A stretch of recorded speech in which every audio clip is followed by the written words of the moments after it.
प्यारे दोस्तों, आज हम आपको एक वीरान घर के बारे में बताने वाले हैं, जिसके बारे में लोग कहते थे कि इसमें एक बूढ़ी औरत है जो मर चुकी है और वो जिन्नात है।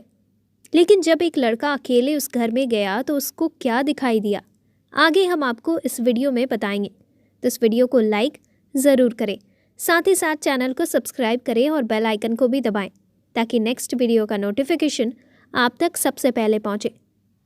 दोस्तों, वीडियो में बोले गए नाम बदले हुए हो सकते हैं। एक शख्स जिसका नाम साहिल है, वो बताता है कि हमारे गांव में एक घर था जो गांव की आबादी से बहुत दूर खेतों में बना हुआ था। सब लोग कहते थे कि इस घर में भूत प्रेत रहते हैं, जिन्नात रहते हैं, वहाँ पर कोई भी नहीं जाता है। लेकिन मैं जवान था और अपने दोस्तों के साथ वहाँ पर चला गया। दोस्तों में शर्त लग गई कि जो अंदर जाएगा उसको 1000 रुपये मिलेंगे।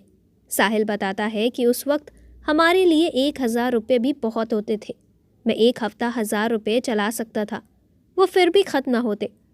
मैंने कहा कि मैं जाऊंगा, लेकिन इस घर के बारे में मशहूर था कि यहाँ एक बूढ़ी औरत रहती है जो अक्सर लोगों को नज़र भी आती थी। कभी कभी उस बूढ़ी औरत को गांव में भी देखा गया था और सबका मानना था कि वो बूढ़ी औरत इस घर में मर चुकी है। साहिल आगे बताता है कि मैंने कहा कि एक तो रूह है, ऊपर से बूढ़ी रूह, तो मेरा क्या ही कर लेगी।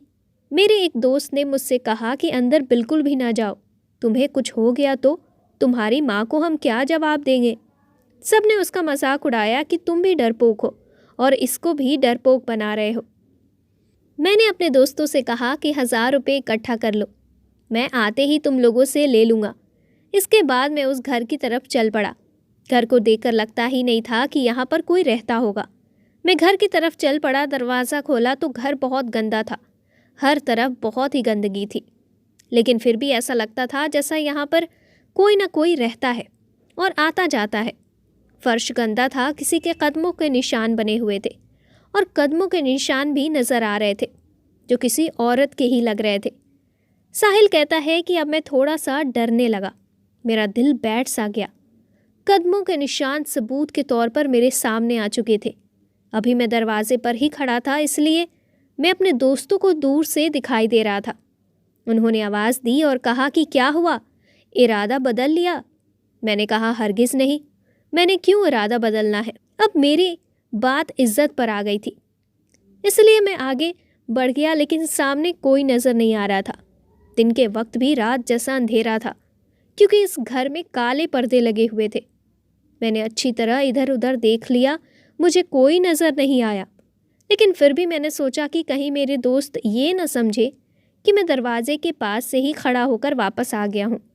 इसलिए मैंने जाने से पहले उस घर से कोई चीज़ उठाने का फ़ैसला किया जिसको सबूत के तौर पर दिखा सकूं कि मैंने एक तस्वीर उठाई, जिसको सबूत के तौर पर दिखा सकूं।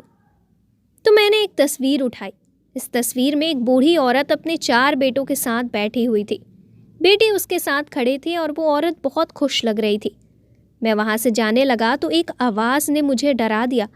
मेरे कदम ज़मीन के साथ चिपक गए। किसी ने कहा कि बेटा ये मत ले जाओ, कुछ और ले जाओ, कुछ और ले जाओ, तुम चोर हो ना। साहिल कहता है कि मैं बुरी तरह डर गया। ये तो किसी बूढ़ी औरत की आवाज़ थी। मेरे तो हाथ पाँव काँपने लगे, लेकिन मैं वहाँ से भाग नहीं सका। वो औरत बोली, मुझसे क्यों डर रहे हो।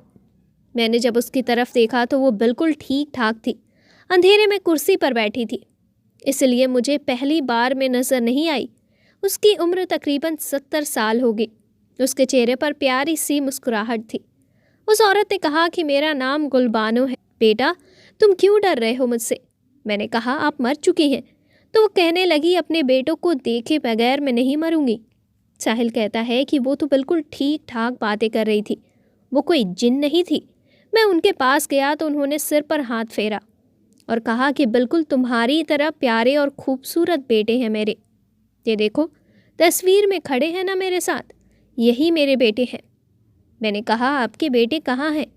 तो वो कहने लगी कि वो सब बाहर के मुल्क में होते हैं, वो पढ़ाई करते हैं, लेकिन उन्होंने मुझे कहा है कि हम चारों लोग नवंबर 1980 जुम्मे के दिन मुझसे मिलने के लिए आएंगे।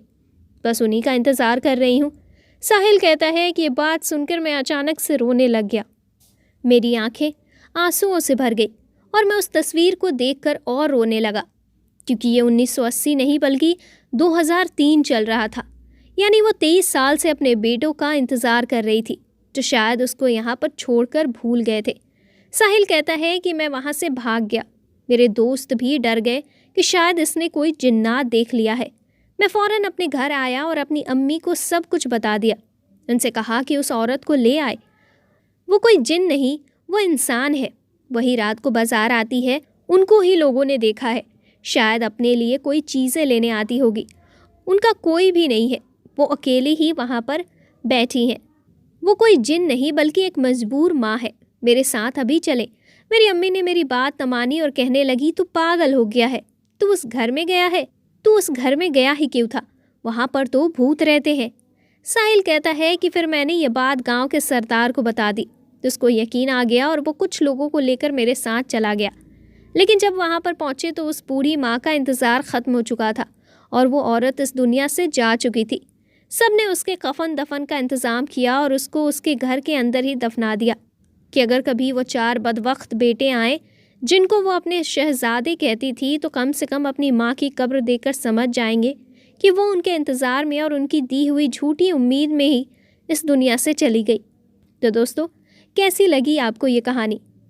नीचे कमेंट बॉक्स में ज़रूर लिखिएगा और साथ ही साथ चैनल को सब्सक्राइब और वीडियो को लाइक कीजिएगा और बेल आइकन को भी दबाइएगा। हम मिलते हैं नेक्स्ट वीडियो में नए वाक़ये और कहानी के साथ। तब तक के लिए शुक्रिया।